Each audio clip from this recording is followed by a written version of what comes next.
Bienvenidos a Generación Latina. Welcome to Generación Latina. Your host here, Carolina Galeano, with my new last name. Very happy about that.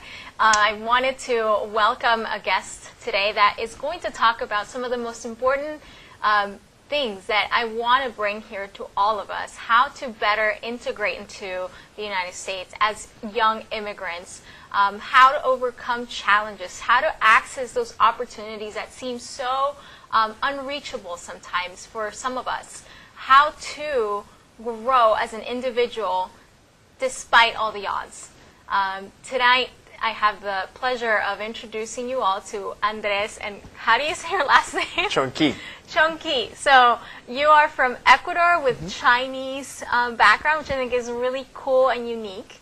Thank you for joining us. Carolina, it's truly a pleasure to be here with you, and thank you for inviting me to join the Generación Latina family. It's an honor. I think the purpose of today's talk is really to identify with the Latina moms and Latino fathers out there and the kids that are looking, for a better future. I hope that today my story and the advice that I have for them can help them in any way. And I've brought you here because you do have a very unique story, one that I can relate to, not only because I'm also Ecuadorian and I also lived in Miami, but because you have pushed yourself beyond what most people expect of you. So you've gone to work in D.C., you work in policy. You were just meeting with Vice President Biden last week. I mean, that is something that most 20-some-year-olds can't really say that they've done. So to come here, though, it wasn't necessarily an easy path. So tell us about what it was like to come to the United States. Mm-hmm. What kind of challenges, confusions did you have when you came here? What was it like? It was a drastic change for me. I came to the United States when I was 14 years old. Me no speak English. And you have barely no accent. I don't know how. I disagree. I think we can still improve. But you're right. It was a tough career to start in the United States from zero. I started high school in Miami, Florida, at Miami Coral Park Senior High School. And I remember it being a time where I needed to walk with a dictionary under my arm wherever I went. And I used to tell people, hold on 1 second, give me 2 seconds, and I would look at the word and I would, proceed with the conversation. I would repeat words that I didn't know 5 times, write them down, find the meaning. It was a challenging time. I started as an English language learner my freshman year in high school. And one of the conversations that I always had with my parents was my future and where I saw myself in 15, 20 years.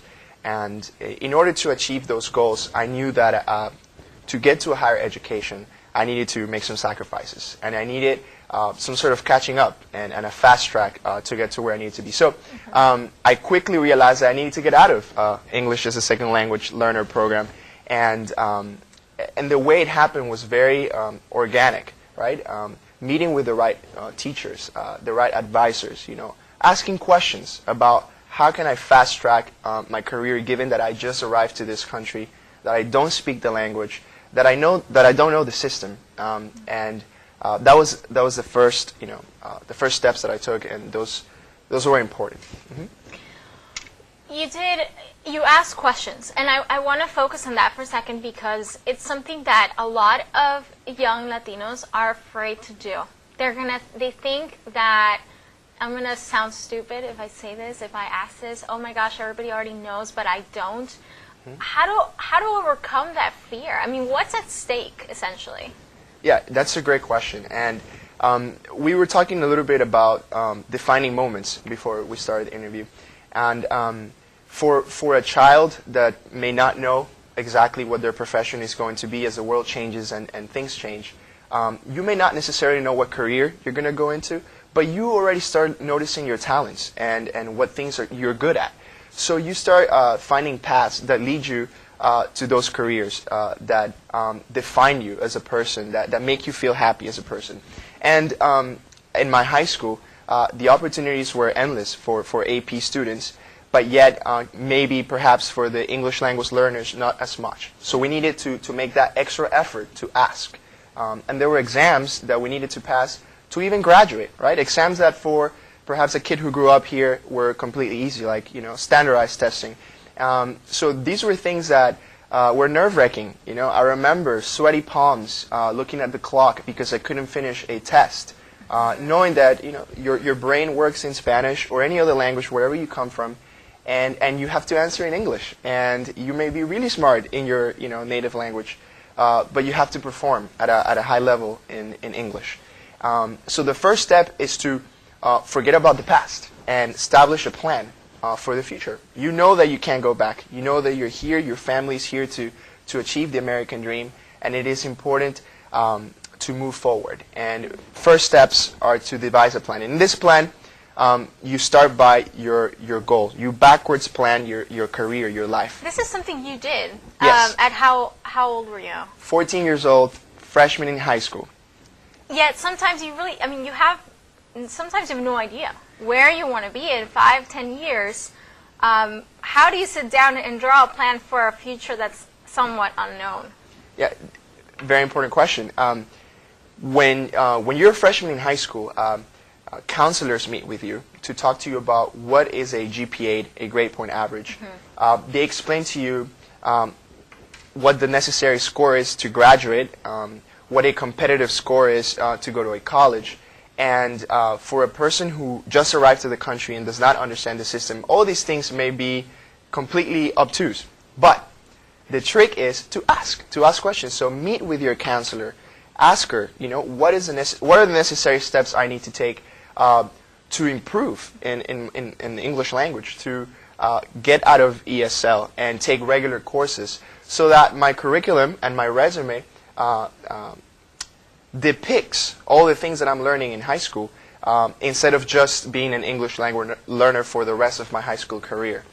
Because honestly, colleges are looking for that story of self-improvement, and you should not feel ashamed for coming from behind. As a matter of fact, you should be proud that you're bringing a different walk of life and a different outlook to the American dream. So for those students out there thinking, but what am I going to do? I barely speak English.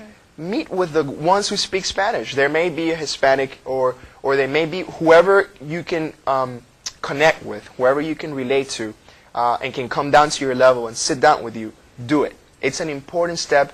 And I know it's hard, and I know some of us are a little shy, but it is important to take that first step because nobody has ever done it by themselves. You need help. You need community.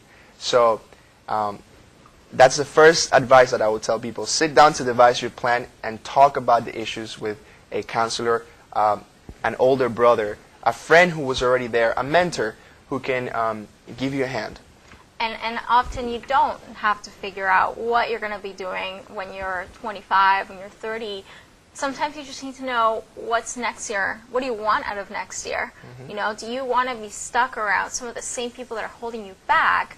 Or do you want to access some of those AP classes that could save you time and money in college? I mean, really, your college career can be reduced to 3 years easily if you work hard in high school. That has been proven, and I've seen it. Absolutely, and you're so right about this. And so let's talk about, you know, a little bit of the anecdotes of what actually happened. In my story, going from that memorization of words and going down with a dictionary, the effort pays off in the future. So in 1 year, I was able to get out of ESL, and my counselor, the person, you know, in charge of advising me about my future, she said, take it easy, like make sure you take regular classes, make sure you don't push yourself too hard because I don't want you to fail. And I understand. She was trying to look out for me so that my grades wouldn't, you know, be hurt. But you have to take risk. Those who don't take risks will never achieve more. So I said, no, I want all honors. So my sophomore year, I jumped from ESL to all honors because I said, no, I need access to the best education possible. I'm not going to let my language deficiency being in an obstacle for me to learn more. Why not? That was the question. Why is the language barrier going to block, you know, my education? So right away, I jumped into it without necessarily having the skills or the talent to achieve at a high level.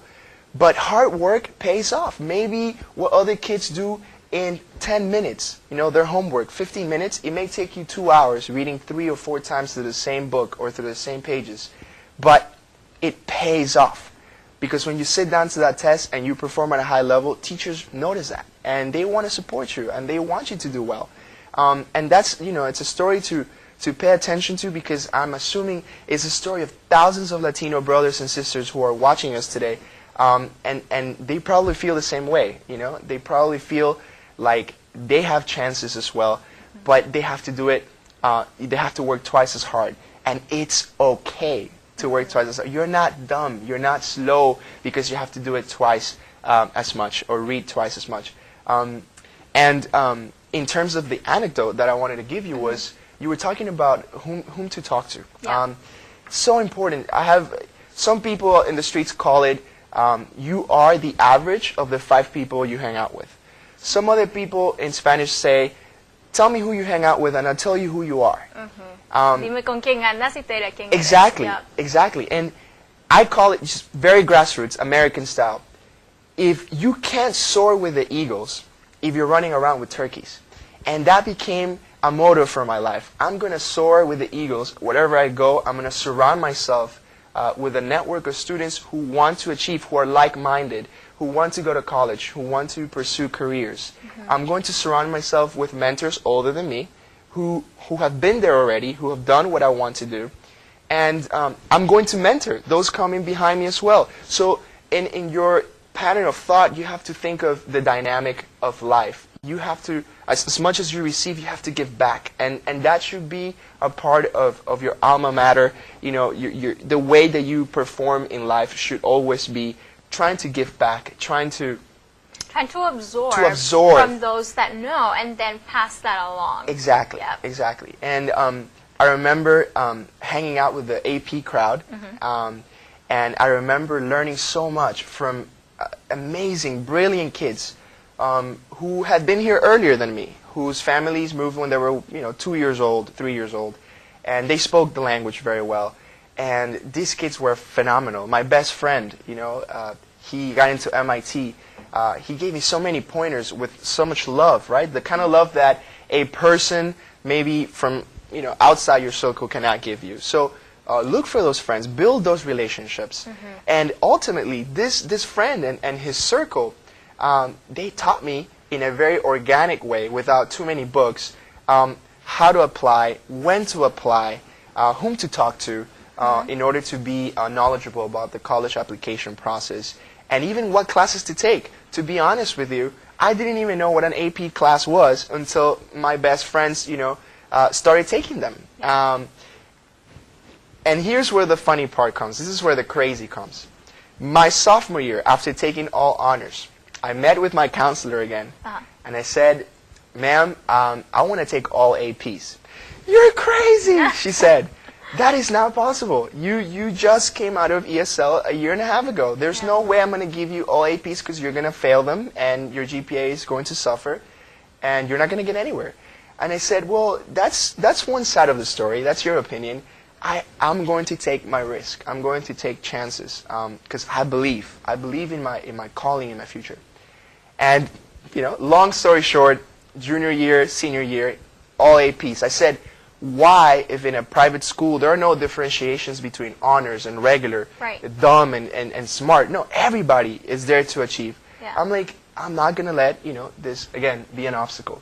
What was your graduation like? How did you graduate? You entered a freshman not knowing English. You graduated. Graduated at the top of my class, the top 20 kids out of 900. Congratulations. Thank you. But it's not even like the number, right? It's what it means for you, because maybe you don't end up in the top 20 because you probably had to work 2 shifts after school to support your family. Maybe you didn't have enough friends that could help you. Maybe your story was different. So it's not about the ranking. It's about your own personal story, your own self-improvement. So it doesn't have to be about number.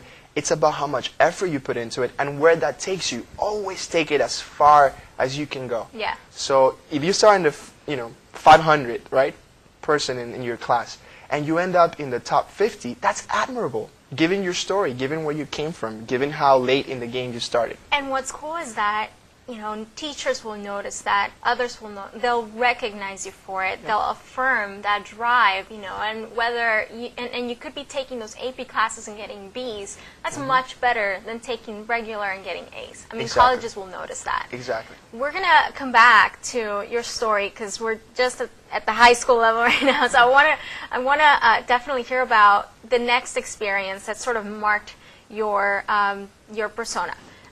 Which is Teach for America. It's something that I believe it's so important, and you were talking about giving back, and you've done so in an amazing way. You've changed kids' lives, so I want to talk more about that. So we will be right back. Please stay with us. Mom, I'm not gonna go to college. What are you saying? You've got to go to college. Well, they offered me a job, and... Son, college is much more important. No. Yes. No, Mom. Yes. Anyways, it's my decision. Okay, well then decide what degree you're going to get because you will go to college. Their tomorrow depends on your words today. The Hispanic Scholarship Fund has the information you need to help your kids go to college.